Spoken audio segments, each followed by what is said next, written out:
오늘 보실 하나님 말씀은 출애굽기 12장 1절부터 14절 말씀입니다. 출애굽기 12장 1절부터 14절 말씀 보겠습니다.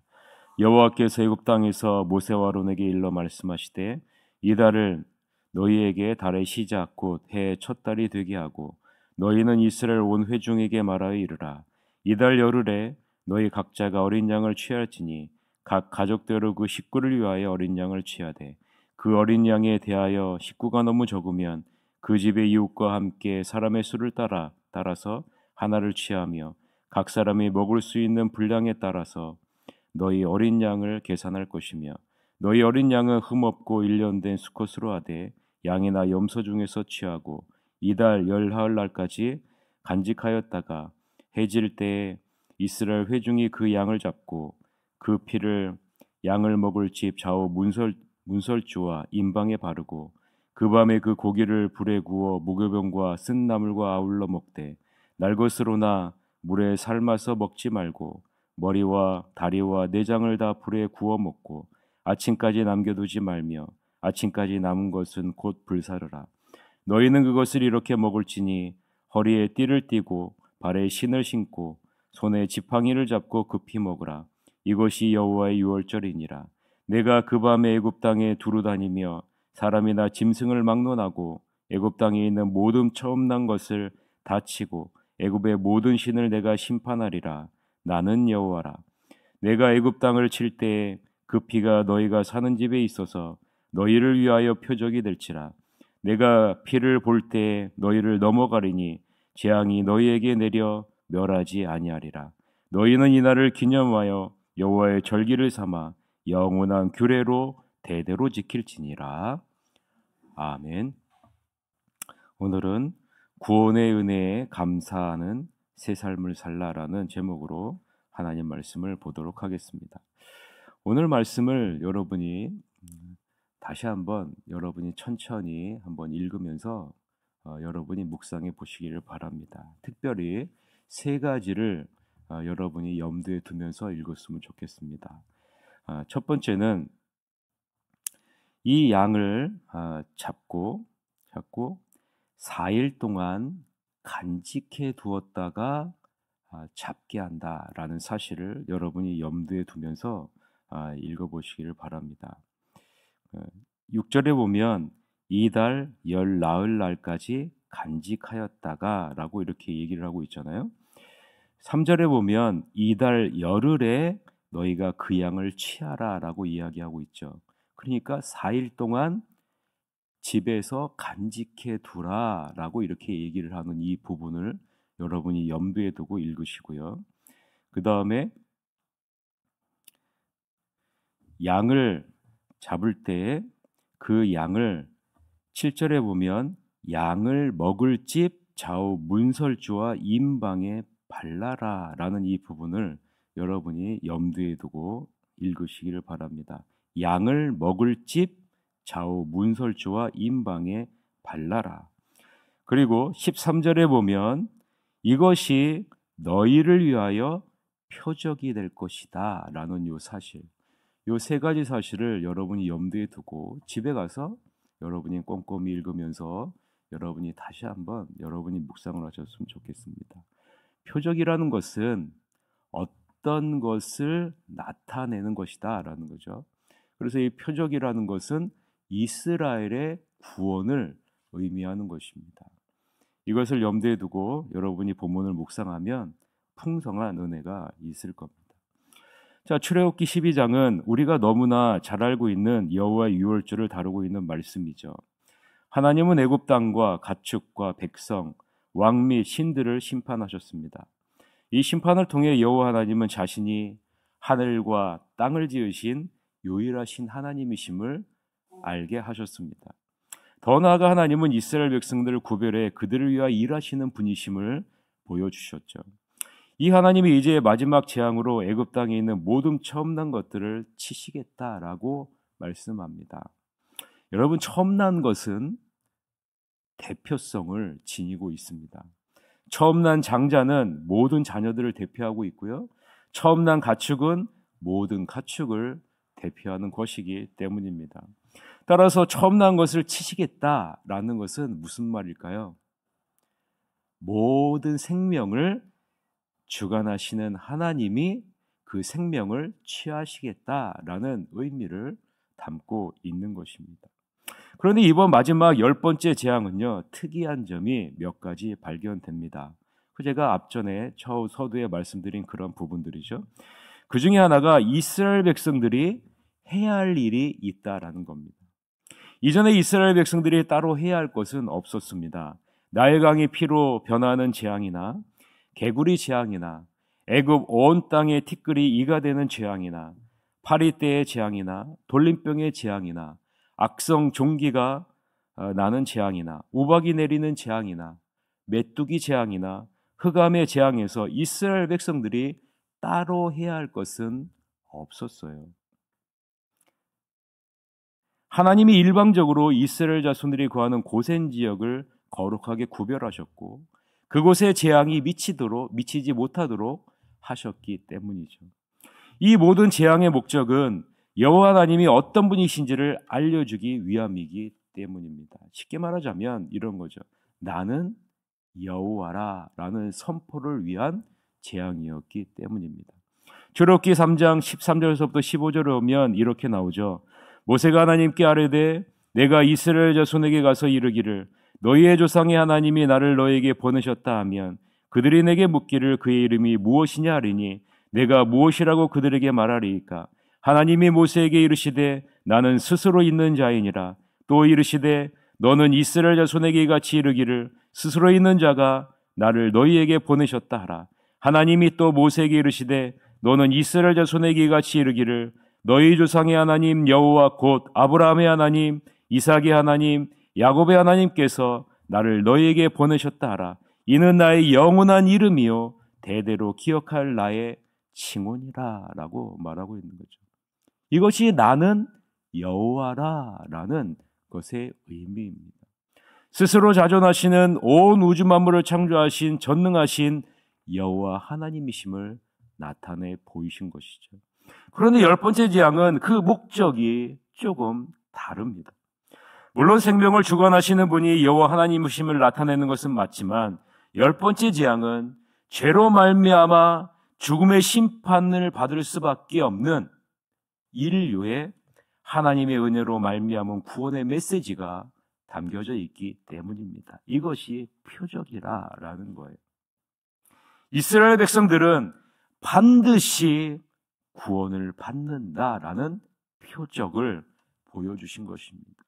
쉽게 말하자면 하나님이 사랑하는 자, 하나님이 선택한 자는 반드시 구원을 받게 될 것이다라는 표적을 보여주시는 것이 10번째 재앙이라는 겁니다. 그래서 이번 10번째 재앙의 장자의 죽음에 대해서는요, 이스라엘 백성들이 해야 할 것이 있다라고 명령하고 있습니다. 이스라엘 백성들이 그 재앙을 어떻게 피할 수 있는지에 대한 구체적인 방법을 알려주시는 것이죠. 어떻게 하면 구원을 받을 수 있는지를 알려주시고 있는 거예요.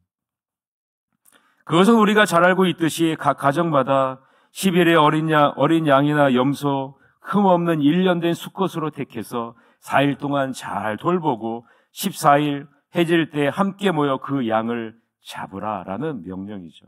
3절과 6절에 나오죠. 그리고 그 피를 그 양을 먹을 집 좌우 문설주와 임방에 바르고 그 고기를 불에 구워 무교본과 쓴나물과 함께 먹으라는 명령입니다. 그리고 나서요, 하나님은 선포하세요. 무엇을 선포해요? 이것이 여호와의 유월절이라 라고 선포합니다. 11절인데요. 같이 한번 읽읍시다. 너희는 그것을 이렇게 먹을지니 허리에 띠를 띠고 발에 신을 신고 손에 지팡이를 잡고 급히 먹으라. 이것이 여호와의 유월절이니라 라고 말합니다. 이전의 재앙들과는 사뭇 다른 분위기가 느껴지죠. 10번째 재앙은 이스라엘 백성들이 거하는 고센 지역이라고 해서 예외가 아니라라고 선포하는 겁니다. 이전에는 이스라엘 백성들이 거하는 고센 지역을 거룩하게 구별하셨어요. 그러나 이번만은 아니라라는 겁니다. 동일하게 장자의 죽음의 재앙이 임하게 될 것이다 라고 말하고 있는 겁니다. 여러분, 무슨 말인지 이해가 되셔야 됩니다. 모든 사람들이 죄 가운데 태어났고 죄 가운데 살다가 죄로 말미암아 영원한 심판을 받을 수밖에 없는 존재가 바로 인간이라는 사실을 보여주고 있는 것입니다. 하나님께 선택받은 이스라엘 백성들이라고 예외가 아니라라는 것. 그런데 어린 양의 피를 좌우 문설주와 임방에 바르면 그것이 표적이 될 것이다. 어떤 표적이에요? 구원의 표적이 될 것이다 라고 말하고 있는 겁니다. 오직 어린 양의 피를 통해서만 구원의 은혜를 얻게 될 것이다 라고 말씀하고 있는 거죠. 여러분, 이 어린 양이 누구를 상징하는지 여러분 다 알고 계시잖아요? 이 어린 양이 그리스도를 상징하는 것 아니겠습니까? 그리스도의 보혈의 피를 믿는 자만이 자기 공로가 아니라 하나님의 은혜로 구원을 받는다라는 것을 보여주는 표적이 바로 이 유월절의 표적이라는 사실입니다.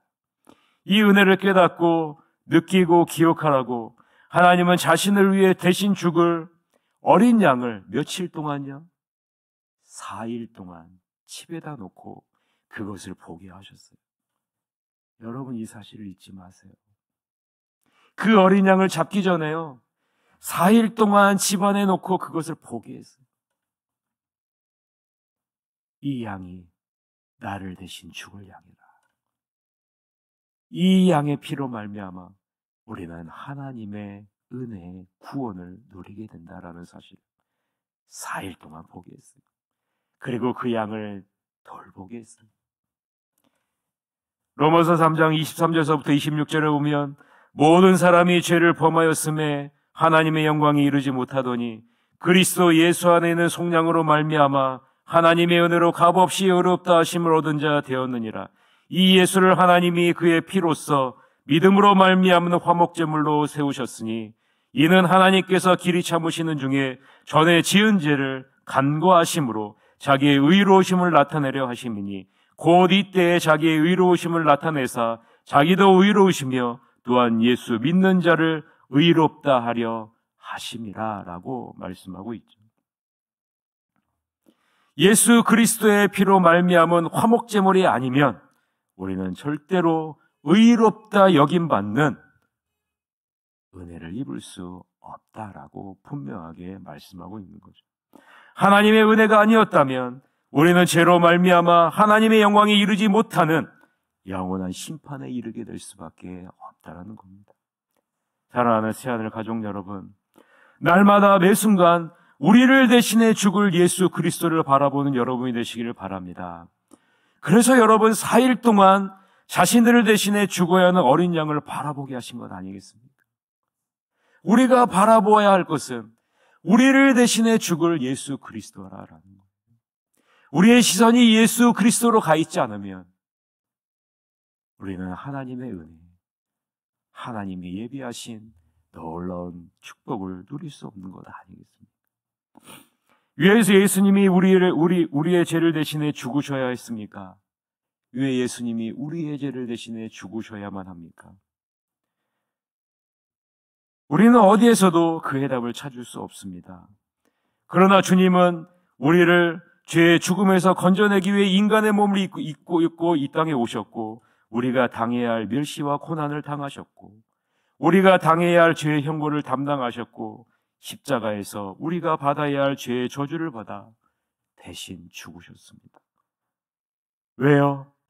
그 이유가 어디 있습니까? 여러분, 그 이유를 여러분 알고 계십니까? 그 어디에도 찾을 수 없어요. 그런데 주님은 이렇게 말씀합니다.